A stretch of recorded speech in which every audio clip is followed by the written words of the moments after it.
every game, join us for the lives after the game. We love to break down the game. We drink beers. We have fun. We try and celebrate when we can. And we still drink beers when they lose. All right. So before we take questions from the fans, I got a couple more things I want to cover here. We talked about the small ball lineup. I want to dive a little bit deeper into that. You know, I think the Warriors revolutionized small ball. We saw it with Boston. We saw it with Miami. But I think the Warriors were really this different team where they had Draymond Green playing the center. They had Kevin Durant, which he's almost 7 feet tall. So it's crazy to think that he's in a small ball lineup. But they had this lineup before they had Durant. Let's not forget that. Yep. The death lineup was not with Kevin Durant on that team. Yep. So we talk about why the Kings drafted another point guard this year. And then we got into this debate about whether all three of these guards could play together. We hear Luke Walton say he's confident in this three-guard lineup. He loves the three-guard lineup.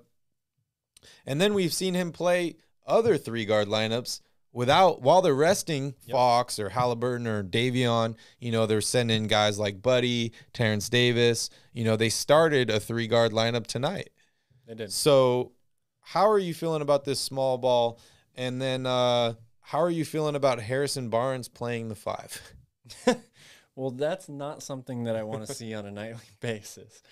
You know, I'm not a huge fan of playing Harrison Barnes at the 4 either. He can absolutely do it, and he's going to be a very serviceable player if they use him that way.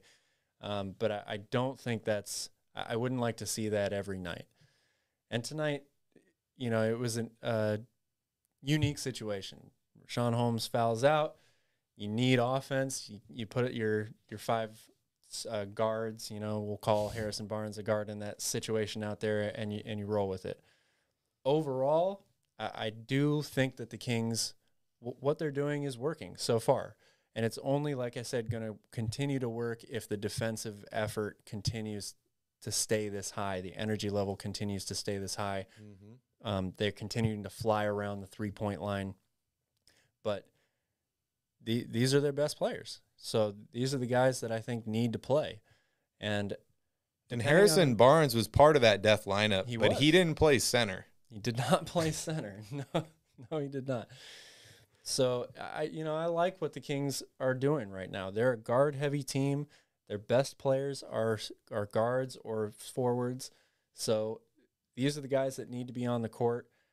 I think they're gelling together, you know, as a unit right now, and playing those guys around an anchor like Rashawn Holmes. I mean, you look at Utah, we consider them to be a big team, but outside of Rudy Gobert, they have Hassan Whiteside that comes off the bench, who is like a poor man's Rudy Gobert, I guess. But they really kind of have that same model. They have these smaller players that they spread around the 3-point line, and they play a pick-and-roll style off of Rudy Gobert where they either find him inside or they kick it out for a 3. And that's really what the Kings are trying to implement right now. And we saw the Kings, you know, win against the Lakers in the last preseason game. The Lakers talk about a big team. They're probably the biggest team in the NBA. Yes. And the Kings had a lot of success against them. Yes. With the small ball lineup. I feel like having these guys like Tyrese that are so versatile that he doesn't need the ball in his hand. He doesn't need all the shots, and he can still have an impact on the game. He can impact the game defensively. He's good at passing the ball, and he can shoot the ball too. But the more guys you have like that really enables these smaller lineups, and it gives you versatility. It's good to have a guy like Rashawn Holmes to match up against bigger guys. It's good to have a guy like Alex Len when you need 5, 6 good hard fouls on a big man. But it's really cool to see the way the NBA is evolving. And these analytic guys, I'm going to say it again, these analytic guys, they crunch these numbers, and it's like Billy Bean, right? They're like, okay, you put this guy here, we should win X amount of percentage of games with this lineup because of plus and minus, because of all these advanced statistics. And hey, we're 1-1.